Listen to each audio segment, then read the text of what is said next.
sekarang ini fundamental udah mati gitu.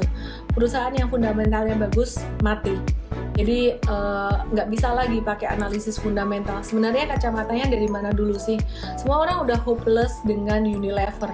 Unilever jatuh dan jatuh lagi. Meskipun 3 hari terakhir ini Unilever tuh jatuhnya dengan volume transaksi yang semakin kecil. Dan juga banyak orang yang juga udah mulai hopeless dengan HMSP atau HM Sampurna. Saya ingat beberapa waktu yang lalu, tepatnya di bulan sekitar September sampai November 2020, semua orang hopeless dengan TLKM, dengan Telkom.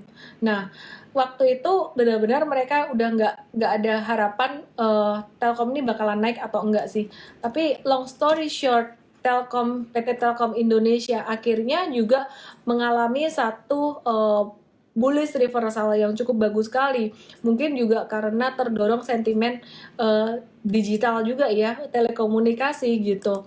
Tapi di sini saya cuma mau menyampaikan satu pesan aja, bahwa teman-teman semua saham itu punya timingnya sendiri-sendiri, punya cycle-nya masing-masing. Jika saat ini memang belum trennya sektor consumer goods, saat ini adalah trennya sektor digital dan juga tech. Teman-teman yang mau cuan cepat harus ngerti trennya kemana gitu. Jangan teman-teman yang mau cuan cepat tapi masuknya di saham-saham yang value investing.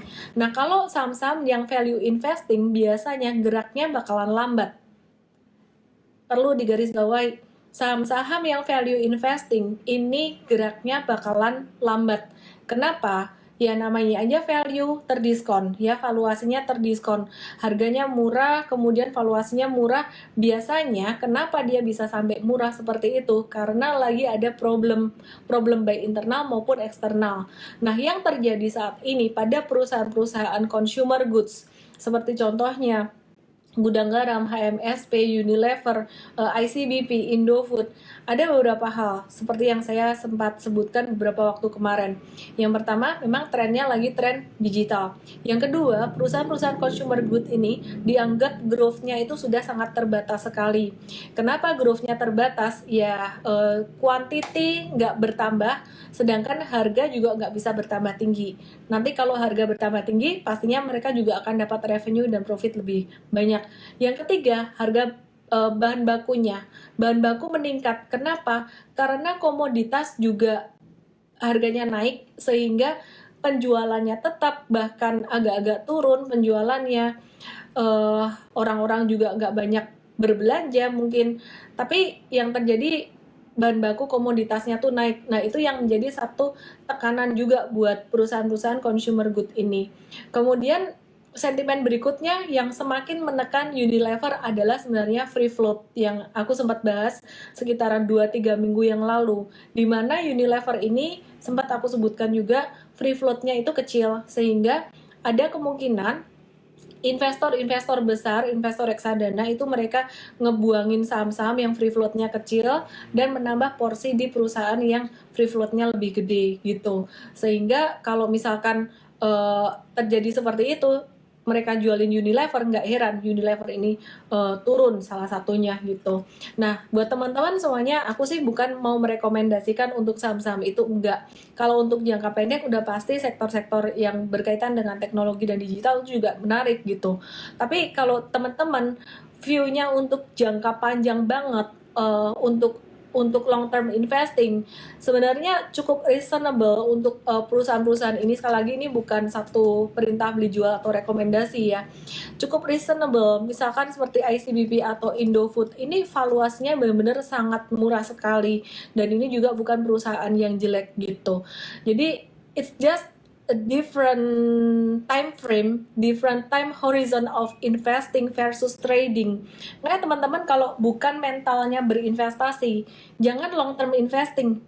Mungkin trading aja gitu, nggak bisa semua orang dipaksa untuk ngikutin gayanya Warren Buffett atau ngikutin gayanya Lo Keng Hong atau siapa.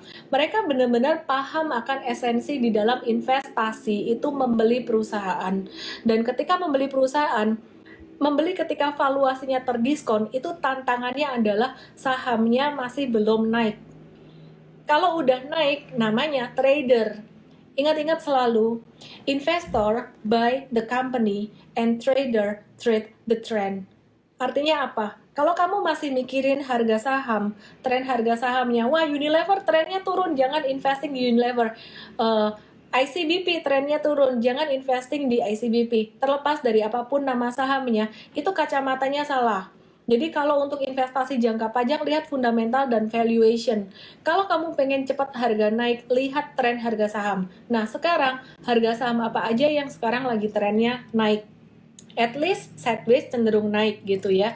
Oke, beberapa hari kemarin kita sempat bahas tentang ASA atau Adi Sarana Armada. Nah, ini adalah contoh dari satu perusahaan yang trennya naik gitu dalam jangka panjang. Terus contoh lagi kemarin kita ada bahas untuk AGII dan yang baru mulai akan tren naik. Jadi mulai membentuk higher high ya teman-teman.